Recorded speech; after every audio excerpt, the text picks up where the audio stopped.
Today we're talking about a very important topic, and we're talking about how unconscious bias and culture impacts your decision making when you're sitting around the table determining where resources are going to be placed for children who are no longer welcomed in the public school setting. And so we are really going to take this apart today, and I'm really looking forward to it. First and foremost, so let me just say a special thank you. Thank you for the work that you're doing with students with mental illnesses, students with a variety of exceptionalities, and just really proud of the work that you're doing to ensure that children with all types of exceptionalities are able to find appropriate, privatized, specialized education services. So thank you for the work that you're doing. Secondly, I also want to say that I need you to participate.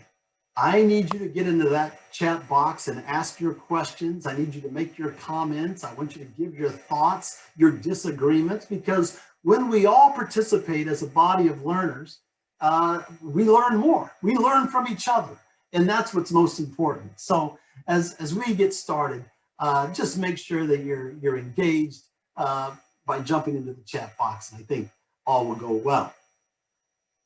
So as I mentioned before, I'm Dr. Hartman, and most recently I've worked in behavioral health care, working with students that are living in a residential facility. And these are the students that are not accepted by the general public any longer. They have not demonstrated that they're able to control themselves, and so they're in an environment where there's greater control, and it's a stricter environment, and it costs a lot of money. And each of you, representing your own entity, are putting money into the pool through your FAP team, your Family Assessment Planning team, or the CPMT team. You're putting money into the pool, whether it's from foster care or the judicial system, Child Protective Services, the public school system. All of you are putting your money in to make sure that students can be served appropriately in the right placement. And so I'm thinking about you guys sitting around and making some decisions. And it just dawns on me that everybody around that table is coming from a different perspective, correct? Everybody's coming from a different background, a different culture, and you're all trying to make determinations about student A or student B and how much resources should be allotted to this child for this particular placement. And I just think about how unconscious bias and culture impact decision making. Look at this slide that's up right now. All of these plates are flipped upside down, except one. And once you look over to your left or to your right, you see that one, all of them, when you look back at the collective, will all be right side up. It changes. It's kind of an optical illusion. But the point that I'm trying to illustrate here is that we all are looking at things, and some immediately saw the plates down because of the suggestion that the plates are flipped down, and so that is how we saw the initial plates. Others looked at this right away, and every single plate was already up, and they had to look away, and they might not have ever been able to see the plates upside down. And I'm just thinking that represents how we are when we are gathered around the table and we're really looking at individual students. Our biases are there. Our unconscious bias is there. Our preferences are there. And preferences can quickly lead to prejudices, and prejudices can quickly lead to discriminatory behavior. So it's very, very important that we begin to understand not only our historic background, our culture, but we also understand and explore our unconscious mind. And we work at making the unconscious conscious. So I'm really curious, you know, how, when you're talking about unconscious bias, How many of you, I wonder, think about your unconscious bias? That again, in and of itself, is bringing bias that's unconscious conscious, to be able to think about it and how it impacts you. And so I have a definition here of unconscious bias, and an evaluation, both positive or negative. And it's an evaluation or a judgment about other people or other groups or other situations based on and confirmed by your past experiences. And culture has really influenced your past experiences, and that's why we tie unconscious bias to culture. So if I was to ask you, if I was to ask you about your unconscious thought, I wonder what you would say, what percentage. Maybe we'll come back to that. I want you to be thinking about your percentage. What part of your seeing and your hearing and your feeling and your experiences are you consciously aware of? Is it 60%, 70%, 80%? Is it 10%, 15%, 20%? How much of what you do is under conscious control? And how accurate are your judgments of what you see, hear, and feel and experience? I hope to point out some flaws in your thinking today. I really do. One of the things I want you to do is I want you to take a look at a video that I have. And so as you're looking at this video, I want you to let me see if I can pull this up. Yeah, I'd like for you to really see if you can notice things happening in this attention test. Take a look and let's see once what you see, and then go ahead and put comments in the chat box and we'll go from there.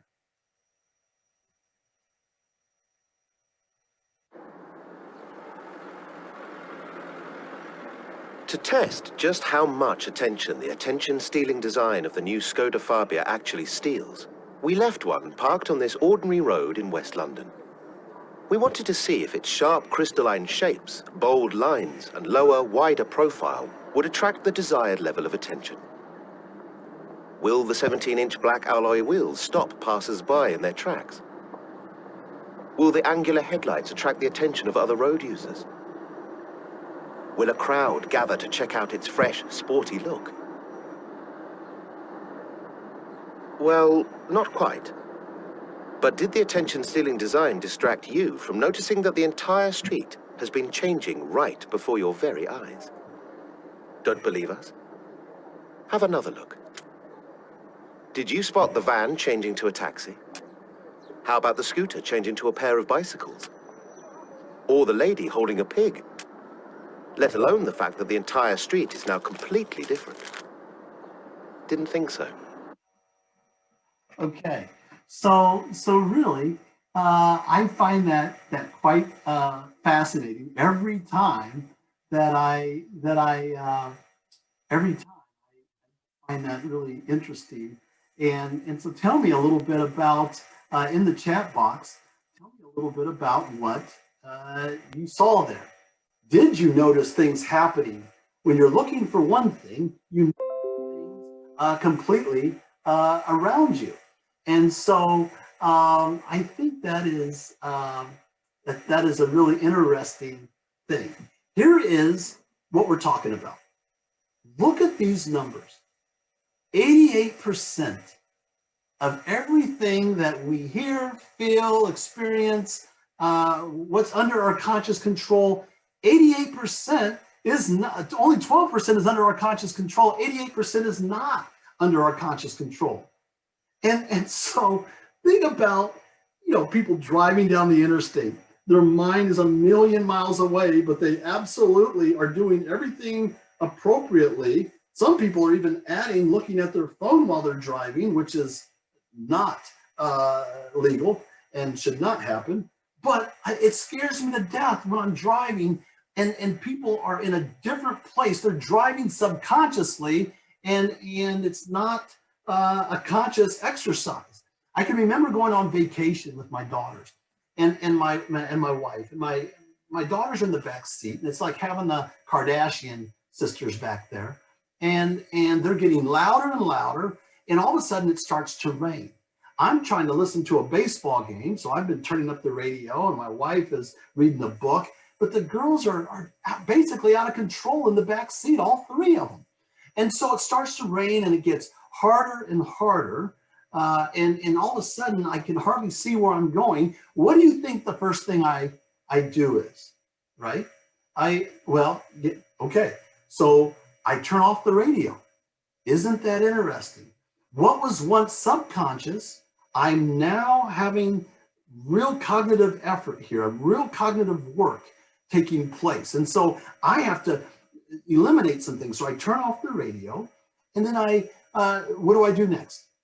That's right. I address the Kardashian daughters of mine, and I gently kind of say, girls, what was once an associative task has now become cognitive. Therefore, I need you to quiet down in the back seat. No, that's not how I say it. I'm basically saying, shut the heck up. This is scary. You've got to be quiet, or Daddy's going to have a wreck. And that's how it goes down. And everything has become very conscious driven. But I'm fascinated. I'm just absolutely fascinated about how much takes place in our subconscious. I mean, if you think about it, every time we walked, what if we had to think about, I pick up my right leg, I put my right leg down, I pick up my left leg, I slightly extend it, all that is automatic. Walking and moving different parts of our bodies, sometimes scratching an itch or cracking our neck and fortunately breathing is subconscious. That's an automatic process that we never have to think about.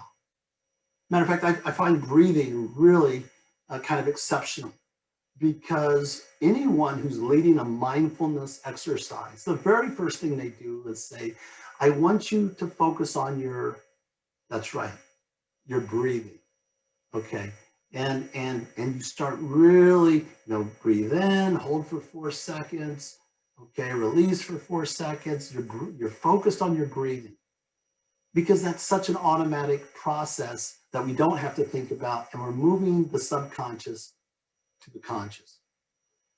Just a side note, it's not quite a random digression, but it is a side note. There's one animal that I find it fascinating, has to focus on every single breath that they take. They have to be cognizant and consciously think about every single breath.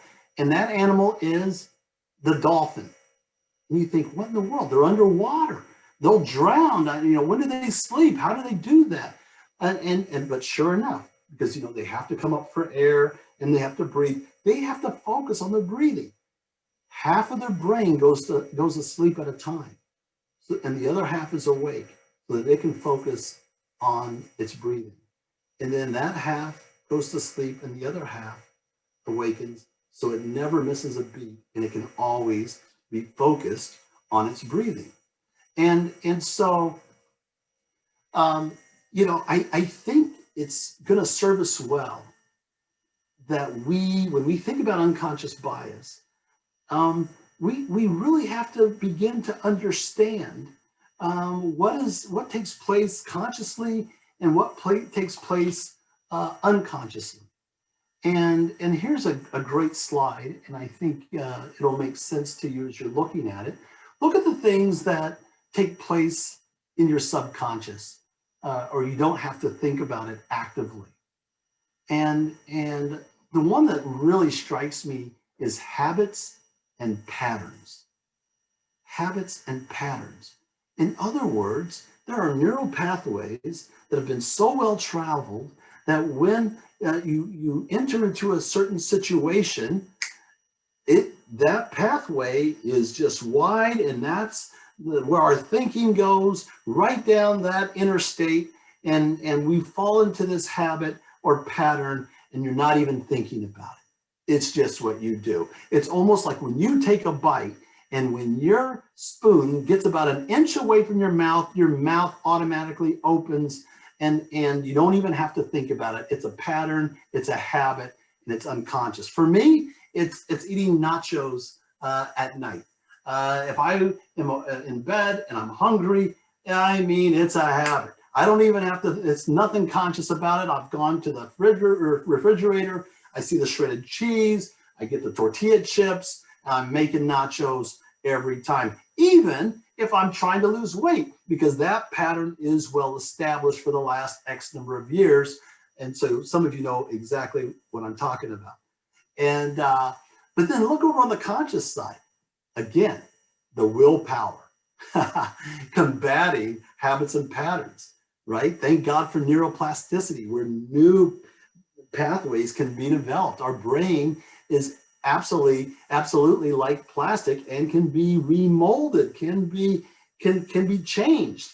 And we used to think that it was fixed, but it can actually, we can create new neural pathways and close up old neural pathways of habits and patterns. But it means taking the unconscious and making it conscious. Look down also about what's conscious: judgments and decisions. And so willpower, planning, critical thinking, judgments, decisions, when I think about how we relate to others, especially others that are different from us, it's going to take some conscious work. And you're going to have to take some things that are automatic from the unconscious and move it to the conscious. And that's just something that's going to be very, very important. And we'll come back and look at some of this. So this is, I think this is an interesting quote here. And what we need to know is that 1/3 of your brain is devoted to processing vision, interpreting color, detecting edges and motion, perceiving depth and distance, deciding the identity of objects, recognizing faces. And since 1/3 of your brain is busy doing all of that processing, you have very little knowledge of or access to the process that is happening. It's happening automatically. It's happening in your subconscious. So think about that. Our brain is such a well-oiled machine. It's so wired, so perfectly created, that our brain does not want to have to think, because thinking is slow. Thinking does take a lot of effort.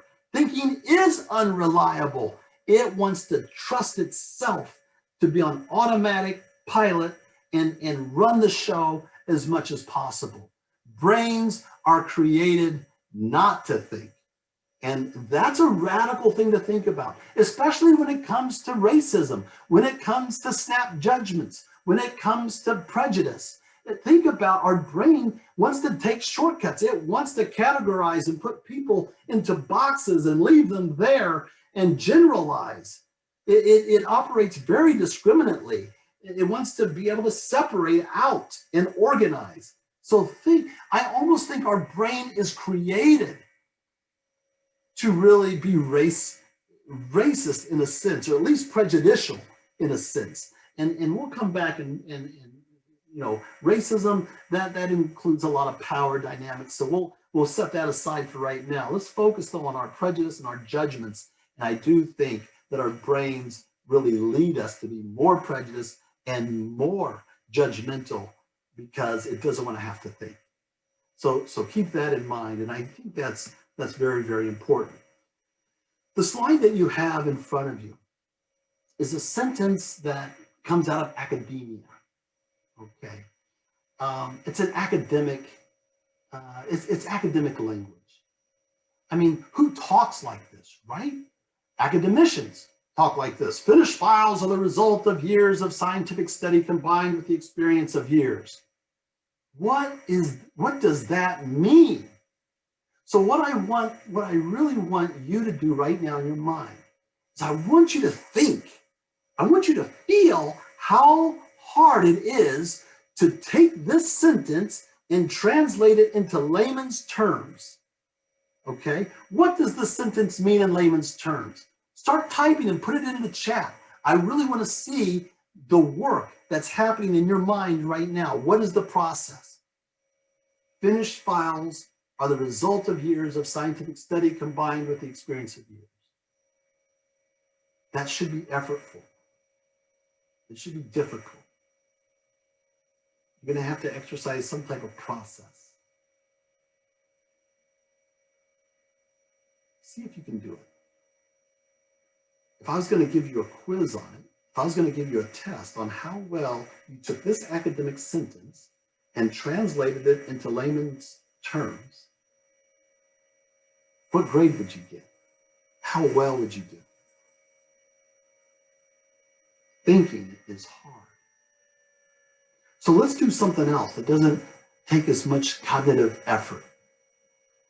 Looking at this particular sentence, I want you to, let's say, just let's count the number of letter Fs. How many Fs are in this particular sentence? Just count and then put it in the chat. I'd like to see how many Fs you count in this sentence. Okay, we've got about 5 more seconds. Okay, so that's not hard at all, right? That's not a intense cognitive thinking task. So I'm looking at the chat here, and what do we have? The majority, it looks like the majority of you have said 3. Not bad. But why then are there at least 15 people, 10 people that said 4? There's about 7 people that said 5. And there's 2 people that said 6. Here we are. We're looking all together collectively at the same slide, and yet some of you said there are 3 Fs, some said 4 Fs, some said 5 Fs, and some said 6 Fs. Are you kidding me? What is going on in our brain, in our mind, that could be? All looking at the same thing. Let's count them together, okay? So we have the F in finished, that's 1. Here's the F in files, that's 2. Here's the F in of, that's 3. Here's another F in of, that's 4. Here's the F in scientific, that's 5. And here's the F in of, that's 6. Right now, collectively, I can hear you going, oh, how did I miss? Oh, it's the ofs. Oh, maybe it's because the word's too short, too small. No. Think about the letter F and the sound that it makes. And when you say of, it does not make the F sound, as in scientific. It says as a V sound, as in of. And so your brain absolutely wanted to cut the corner and took a shortcut. And that's what happens. Our brain does not want to have to think. Our brain wants to take shortcuts. And that's why we have to bring the unconscious to the conscious, especially when it comes to our biases. Let's look at this slide. Just read it to yourself, okay? And if I was going to have you read it out loud, you would say what? A bird in the bush, correct? Right. Some of you are saying, no, Luke, that's not what it says, a bird in the bush. That's not what it says. Let's read it again. A bird in the bush. Now, isn't that interesting? Okay. Our experiences, our actions always seem to be rooted in conscious thought. However, it's difficult to accept that there are hidden forces at work behind the scenes. But those forces may be invisible. You can't see those forces, all that processing that's taking place. And even though they are invisible, they are still, it's a very powerful pull, and it shapes and reshapes your experiences, all the stuff that's going on in the background that you cannot see. That brain taking those shortcuts is really, really important that you understand the influence that it's having on you, especially when you're around the FAPT table, the family assessment planning team, making those decisions. There are unconscious biases, all these things happening that you're not even aware of that dictate in many ways how you respond, how you react, what you say, what you vote for, the decisions that you make. And that's very, very important to recognize. The brain, I mean, there's 11 million bits per second coming into the brain, all this information to be processed, hums and sounds and sights and colors and numbers and letters, and there's so much coming in. Yet our mind, as phenomenal as it is only able to process about 50 bits of information per second out of 11 million bits per second. Only 50 out of 11 million. And therefore, since your brain cannot process 11 million, it takes mental shortcuts every single time. Every single time. And that's why, it's really interesting. We really have to get a handle we have to get a handle on this, okay? Because, and I love this quote, the images, assumptions, and stories that we carry in our minds often have not been tested. Often they've not been examined. And it's going to influence those decisions that you make, and especially those decisions that you say, this is a priority. How much of that is coming from your history, from your experiences, from your culture, from your environment, from what you've been taught, from what you believe? And how does that impact things, you see, the decisions that you make? This is why when I was doing my research, I did my research at Virginia Tech, and it was in prejudice reduction. And a lot of scientists believe that a lot of scientists, thank God for scientists, and this is why I think scientists is so important. Some people will say, well, you can't always believe the scientists, but I think the scientists are onto something, right? It's called the scientific method. So we cannot just say, I could not have just said, I've got this theory that since teachers are primarily white, monolinguistic, middle class, social economic status, 86% female in the schools, that therefore they're going to have these prejudice since the student population is becoming more and more diverse. I can't just say that without any research. The other thing, I can't just say, well, let me see if it's right. I find every article I can to show that it's right, that I can prove it. Look how much information says it's true. That's not how the scientific method works. It's the opposite. I say, here's this idea. Now let me do everything I can do to prove that my idea is wrong. And if I've exhausted all the methods to prove that this idea is wrong, then and only then will we assume that this idea is true until we can prove it wrong. And so it's been really fascinating to watch the bias. Even in just about every news station that I've watched around the election, around President Trump and President-elect Biden. If you were going to say, I think Trump is good for the country, there's your theory. I would encourage you then, if you're using the scientific method, to say, well, let me see if I can find every single way that he might be bad for the country. And if I can't prove that he's bad for the country, then I know that he's good for the country. You can do that with any politician.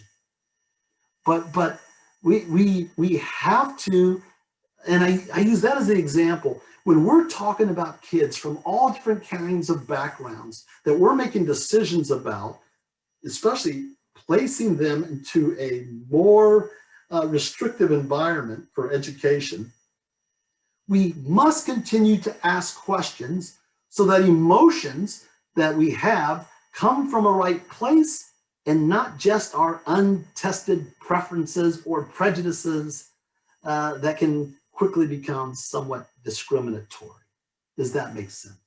I think that is very, very important.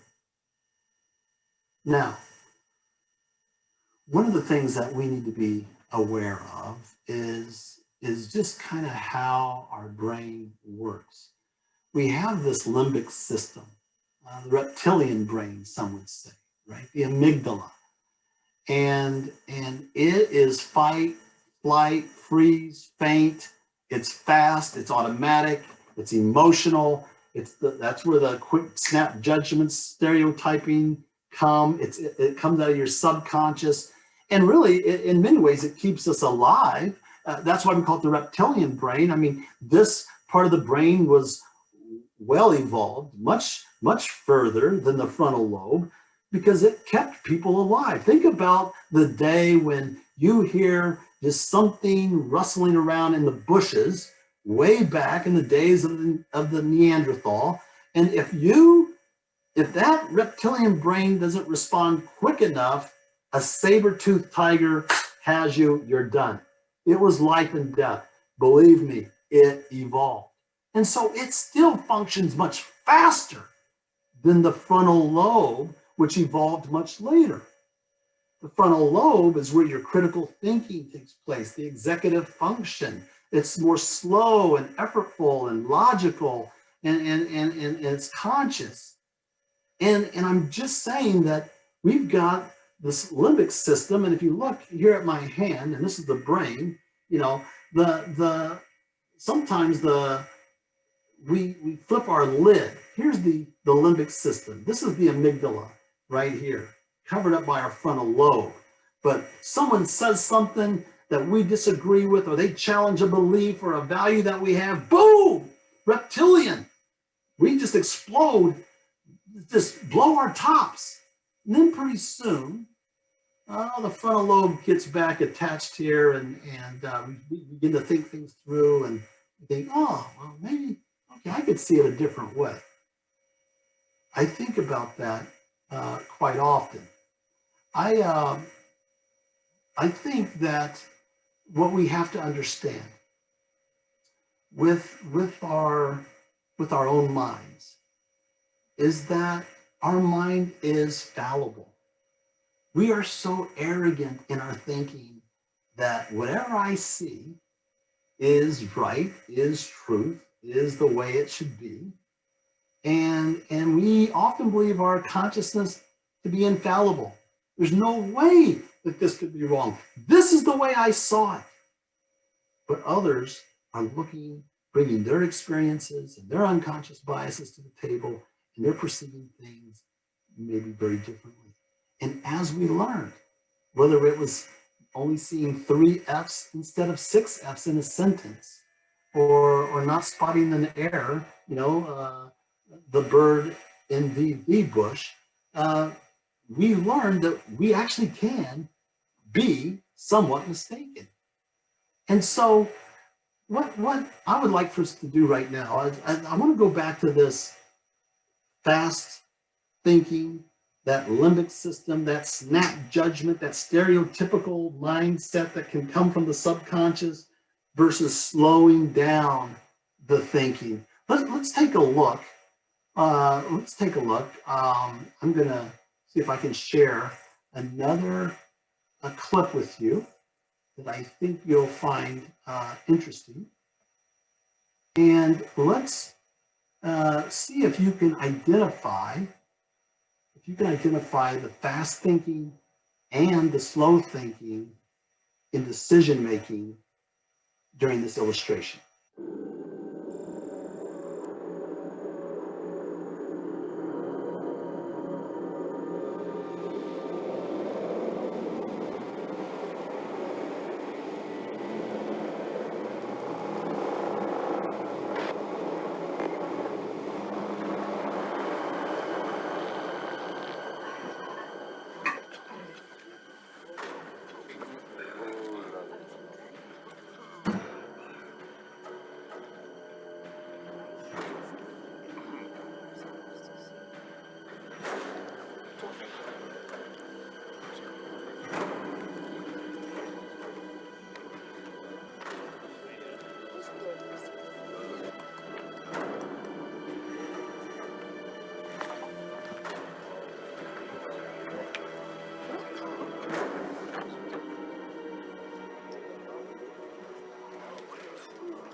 Yeah, it's not every day that you want to show a beer commercial in a professional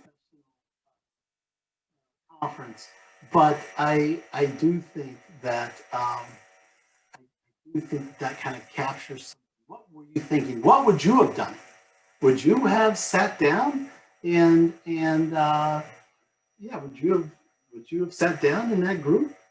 I'm and so um, yeah, it makes you think about the fast judgment and the snap judgments that we make. I can remember, and I'll tell this story, is that I was giving a presentation and we were talking about beliefs. And again, as we start to shift toward culture, I wanted to know how people have been indoctrinated. And so I asked for a volunteer, and this gentleman came up to be on the hot spot, didn't know what he was getting into, and he looked like a soldier. I mean, he was tucked in, he had his shirt tucked in, a nice buckle, and I mean, everything was pressed, and he was a serious guy. And he sat down, and I said, "Sir, what's your name?" He said, "Well, my name's Chuck." And I said, "All right, Chuck." I said, "Listen, we're going to do a little exercise here. And what I'm going to do is I'm going to take a piece of paper and I'm just going to write down, I, Chuck, will sell my soul to Dr. Hartman for $3 upon my death, signed." And I just need you. So Chuck, I said, all I need you to do is just sign right here. Just sign your name and you can sell your soul to me for $3. And what do you think Chuck said? Right. What would you have said? Chuck said, "Absolutely not. I don't sell my soul to anyone." And I said, no, Chuck, you don't understand. You can, I mean, just sign your name, and then I'm going to take this, I'll tear it up, I'll throw it away, I'll give you the $3, and we go on. It's not a big deal. "No, sir, not me. I don't sell my soul." I couldn't get him to sell his soul. So I brought another woman up, Miss Latanya. Miss Latanya came up, and I said, "Latanya, same thing. I, Latanya, sell my soul to Dr. Hart, and upon my death for $3." And she said, "Oh no, I only sell my soul to Jesus." And I could tell immediately that she had a strong belief that if she signed this piece of paper, she was actually going to sell her soul to me, even though I would throw it away and forget about it. But that somehow that could impact some afterlife, eternal life, something. And I don't know what I would do with a soul. I'm trying to think through this cognitively.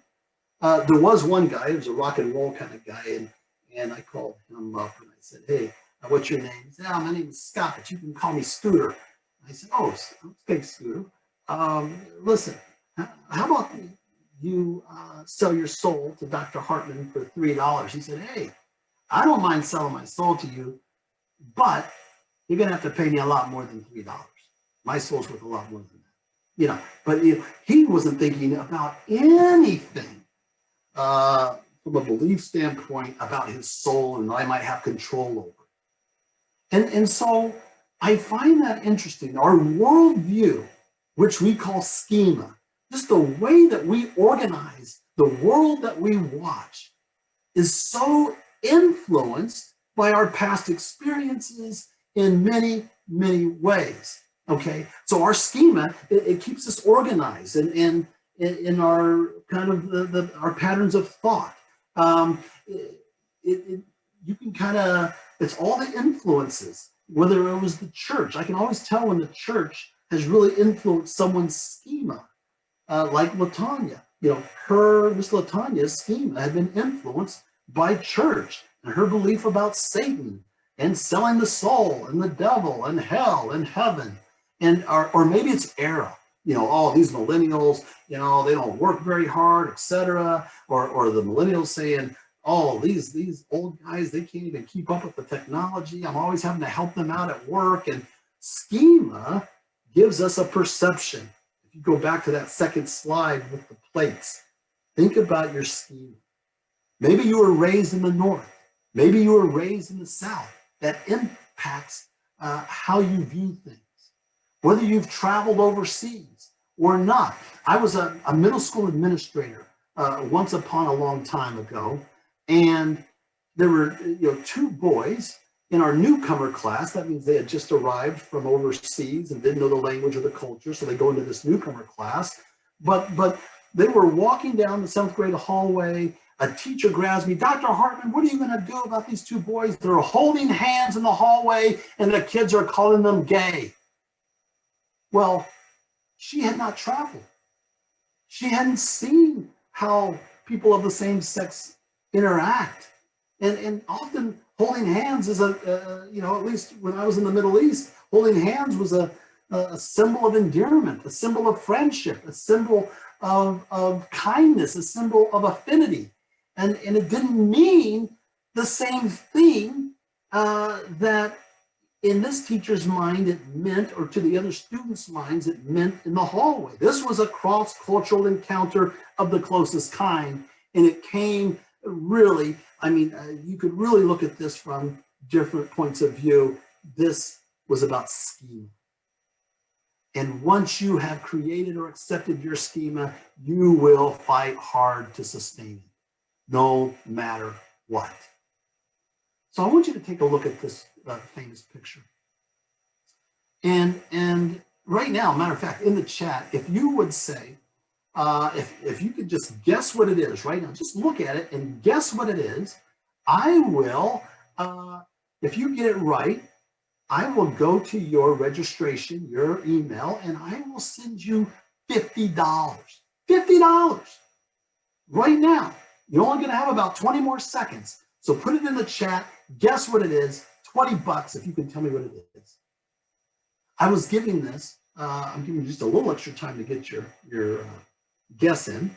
But I was presenting at a place, and I shared this, and I had a $100 bill in my pocket, and it was local. And my wife had told me, hey, I want you to get groceries and some gas on the way home. So I had this $100 bill. But I thought, no one's going to guess this. So I threw out the $100 bill and I said, anybody can guess what this is? This $100 is yours. And this young woman near the front raises her hand. I call on her. She gets it the first guess. I've got to give her the $100 bill. I'm in trouble. The doghouse, the whole 9 yards. As I talked to the woman later, I said, how in the world did you guess the picture? And then she told me, and she had context. She had prior knowledge. She had experienced something that helped prime her to see what was in this picture. Okay. No one has guessed it. No, it's not the United States down in the bottom corner. No, it's not a animal claw. No, there's not you might see a face, but that's of a man, but that's not what it is. Well, let's take a look what it is, because you really need some direct instruction here. And then it will be part of your schema. Look at that. It's a cow. It didn't change. It's a cow. And it's not a very good picture of a cow, but it's a cow, and you can see the head turned slightly. You can see the body, and you can see that it's a cow. And now, even if I take away the blue lines, now you see it because you have a view. You have these previous experiences that help shape your understanding of what you perceive. And that is schema. It's a cow. Okay, schema is important because we start to get inundated with messages all the time that are trying to influence our schema, okay? Our brains are directed to information all the time, and we store it in our brains from past experiences. But if you haven't had any past experiences, then third-hand information such as media stereotypes come into play, and they shape some of our preferences, prejudices, which can lead to discriminatory behavior. So you have to be careful if you haven't had a lot of experiences, especially with North American persons of color or the GLBTQ community, or maybe it's with an international population. If you haven't had some of these experiences, you are susceptible to experiencing third-hand information such as the media about particular stereotypes. This is an interesting picture with LeBron James here, okay, and Giselle. And, you know, it's so subtle. You're seeing this, you go, oh, it's LeBron, he looks like a tough guy, and oh, look how beautiful Giselle is. And but it's so subtle. But this could enter into your schema pretty quickly if you're not careful, you see. It leads us, this information that we receive third hand can lead us to snap judgments. We may end up with some type of affinity bias. They're kind of similar to us, so we're more likely to forgive their faults or give them more chances or go along with what they believe or what they say. You know, difference bias. There's so many different biases, but difference bias, where we believe information that confirms our beliefs and discounts any other information that contradicts our beliefs about that particular group. I was just blown away by this and how subtle it was, and yet how it can quickly enter into our mind and become part of our schema if we're not careful. Looking at this slide here, okay, is just that reminder, that one more time. I'm a big mindfulness guy, and I really want you to work at your mindfulness, taking what's unconscious and making it conscious. If 88% of all of your interactions and thoughts and feelings, and if 88% is unconscious and only 12% is conscious, we've got a lot of work to do. Because I don't want us, when we're sitting around the table making critical decisions, I don't want us to be ruled by our instincts and habits or someone else's beliefs. I really want to bring things to the forefront and not just be kind of subtly influenced without data or appropriate information. This quote, I think, speaks for itself. And this is the child that comes before the fat teen. This is the child that possibly has outstayed his welcome in the public school, and we have to find a new educational setting for this child, a more restrictive environment, a child that has some mental health issues potentially, some mood dysregulation, might have suffer from bipolar, may be identified in special education as being emotionally disturbed. Okay. Think about all of your historical experiences and your unconscious bias, even that which has been influenced you through a third party like the media, that makes up who you are. Anyway, who you are informs who you think this child is in those meetings. That's what we're talking about. That's what we're getting at. Very, very important concept.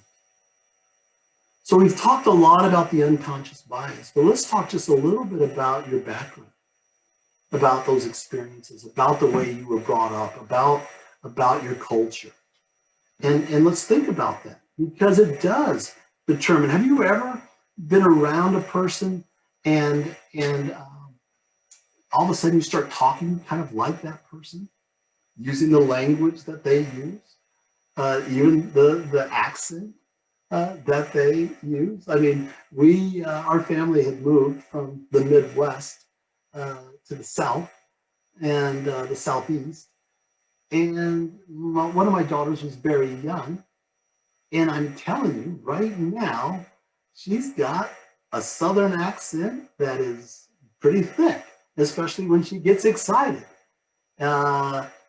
She's the only one I know that really just has to say Jeet. And really, she's saying three words. So she'll say G, and really what she's saying is, did you eat? And so it's fascinating, but that's just from being around and picking up, you know, as part of her background, some of the cultural, you know, behaviors of others in the area. Background matters, what you see and how you see things, your perceptual interpretation.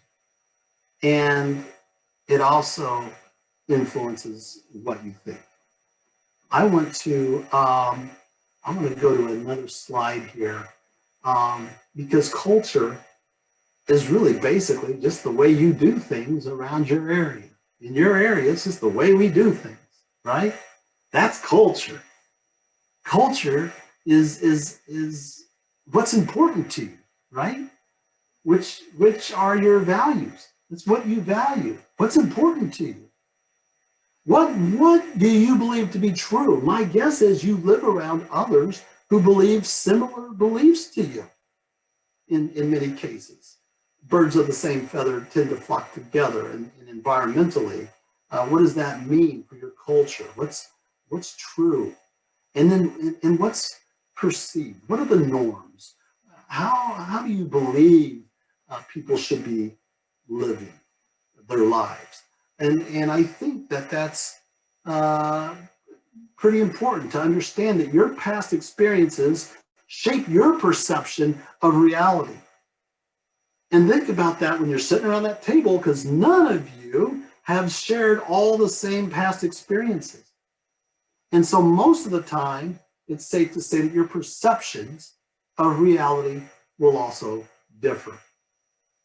I mean, I'm trying to think about where all your thinking comes from. Where did your values become cemented? How did they become cemented? Why do you believe what you believe and value what you value, and why do you act the way you act? And so I always ask this question, right? And in all these different areas, right? I ask this question: are values individually chosen, or are we taught to accept certain values? Now, again, put this in the chat here. Are they chosen, or did we learn them? Okay.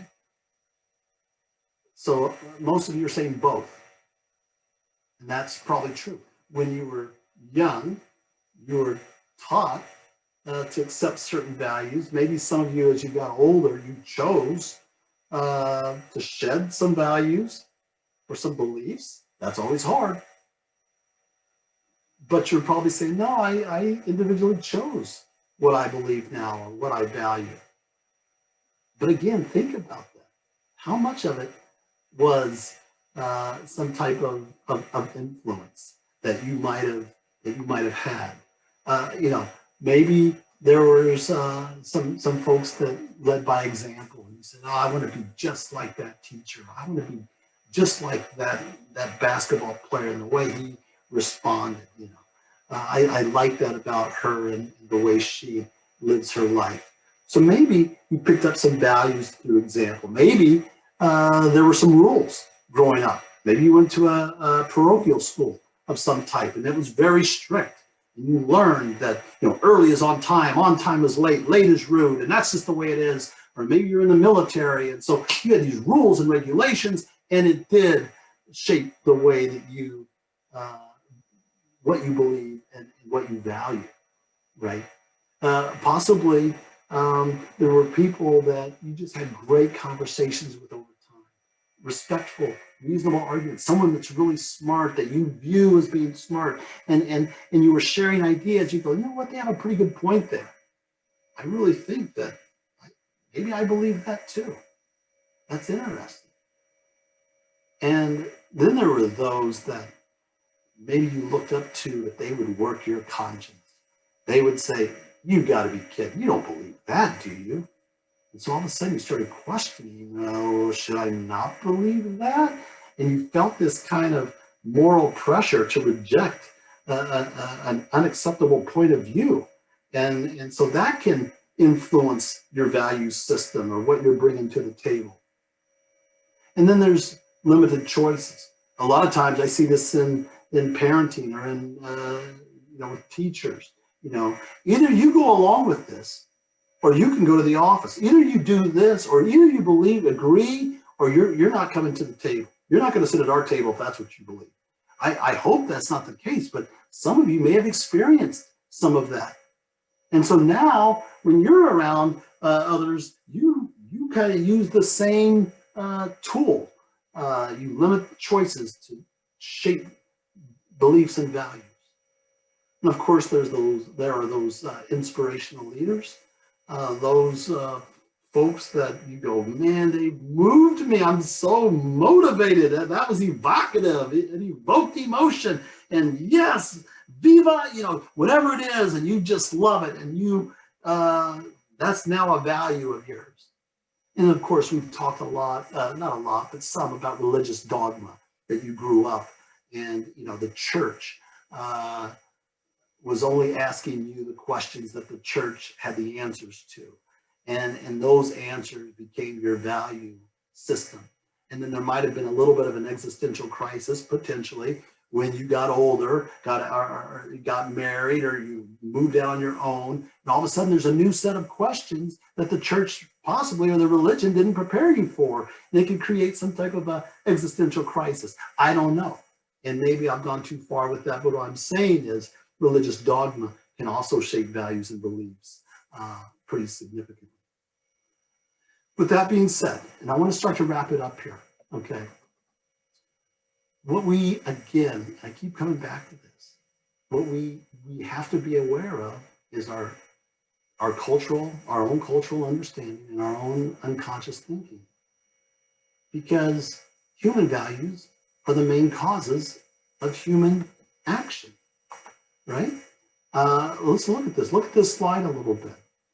What a person or society values determines what a person or society does.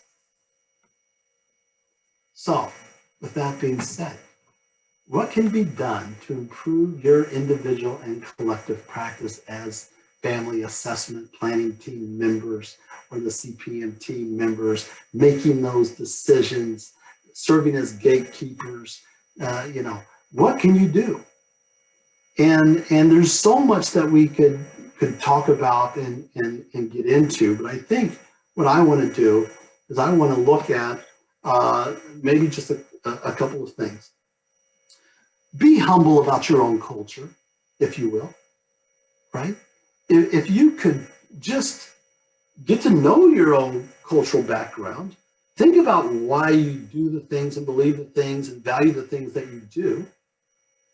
But when others come from a different place, suspend your judgment, slow your thinking, use your frontal lobe and instead of your limbic system to make judgments about others, right? Step outside of your perspective for just a minute, okay? You have to kind of explore, if you will, the social context. What support systems did this person have?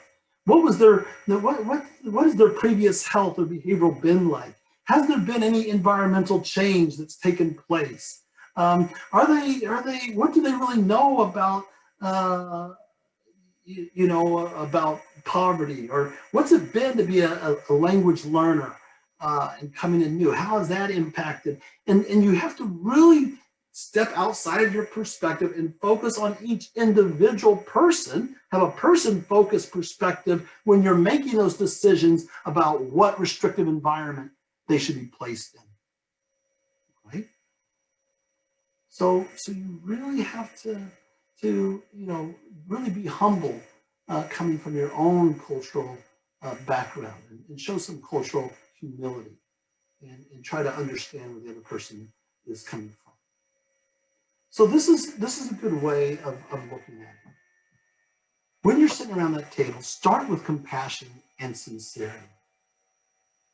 A lot of the folks that come before you, at least in urban settings, happen to be disproportionately persons of color, and that's a reality.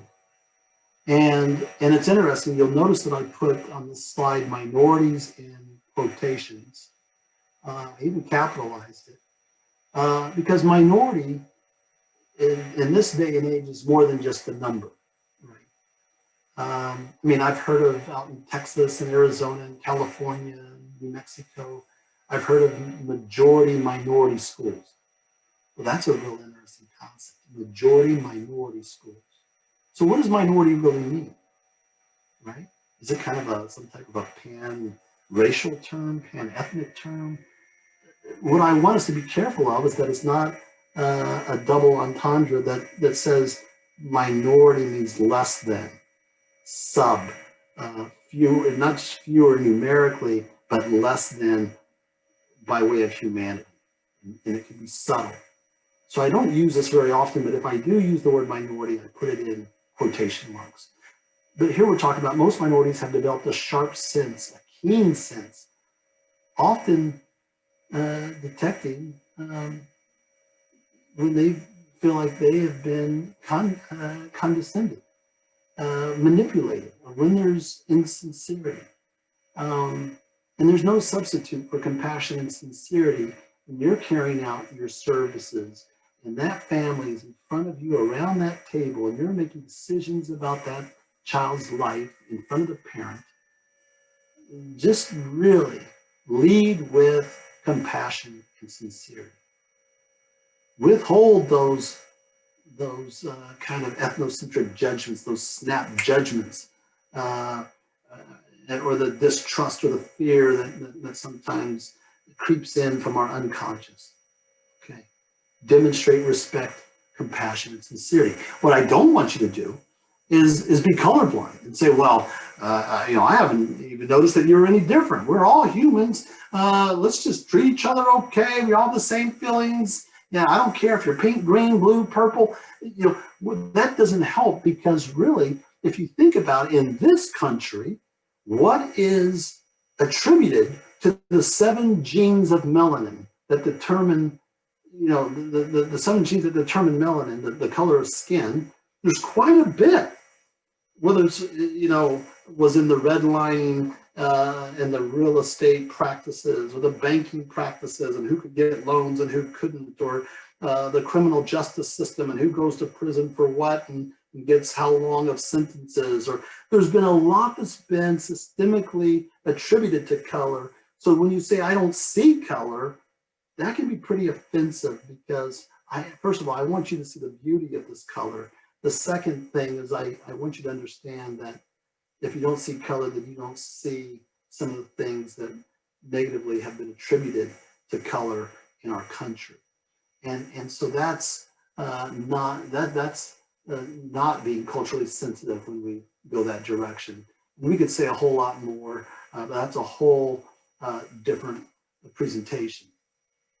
I do want to give a shout out to Grayson County, their CPMT, because right up front in their handbook, in their manual, where everybody can see it, they make a proud proclamation that says that their services are provided to all identified children and families without regard to sex, race, age, religion. SES.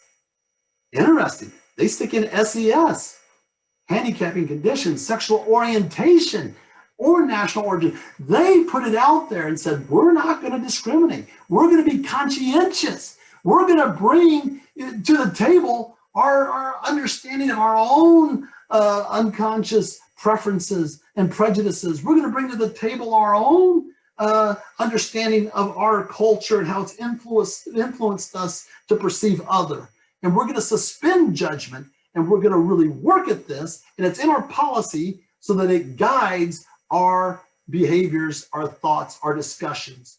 And I just am really, really proud of that. So let's start to wrap it up, okay? A couple of things here, and I'll send out the PowerPoint so that you have that and can maybe even take it back and work through some of these, have some discussion around some of these slides.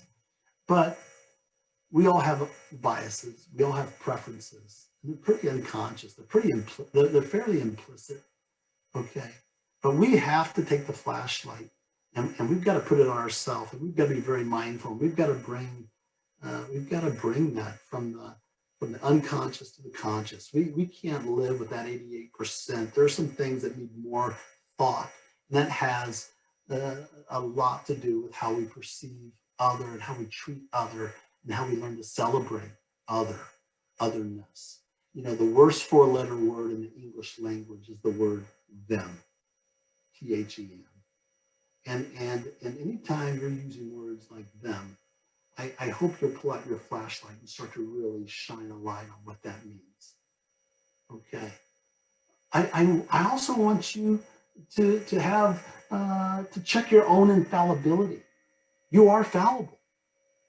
You know, you should have some constructive uncertainty and say, no, let me start with a positive viewpoint, and if I'm proven wrong, then we'll go that direction, because my brain takes a lot of shortcuts and wants to judge and box and critique and separate and discriminate. So please have some constructive uncertainty. Use the data. Again, that's another presentation. But there are some things, whether you're in a business setting or whether you're in the fact setting here like we are, or no matter what, there are certain measurable, observable data points that we can talk about how you measure your success. In your case, it could be around disproportionality, and really pay attention to that. What does that look like? Okay. And there's a couple more. Let's jump down to number 7 for the sake of time. But just know, the way that you see the world, your schema, determines the way that you're going to respond to the world. And the best way of challenging schema, those cemented beliefs, values, and norms, is to be cognizant of what is in your head. Listen, folks, you know, I am so grateful that I've had an opportunity to come and share with each of you, and I hope you've taken something away that you can use as you go back to your home communities. Something that you can just take one thing and go, you know, I'm going to work on this to be a better version of myself. Because what I don't want you to do is judge, others on their particular behavior, but judge yourself only on your good intentions. No, we've got to move past that, right? And I think with just the introduction that we've done today, with some of the learning that you've had today about unconscious bias and about culture and how that impacts decision making, I think you will go forward and have absolutely tremendous success and make highly, highly ethical decisions. I think you put here on Twitter, put a 7, the number 7, that's the number for hope. I love that's such a hopeful number 7, at Luke Hartman 7, if you want to get a hold of me through Twitter, or you can go to my website, lukehartmanleadership.com, and there's a place where you can get a hold of me. And if any of you go back and want me to come to your particular communities to present or to do a presentation online, please just go to the website or Twitter, let me know, and we'll go from there. It's been great. I wish you well.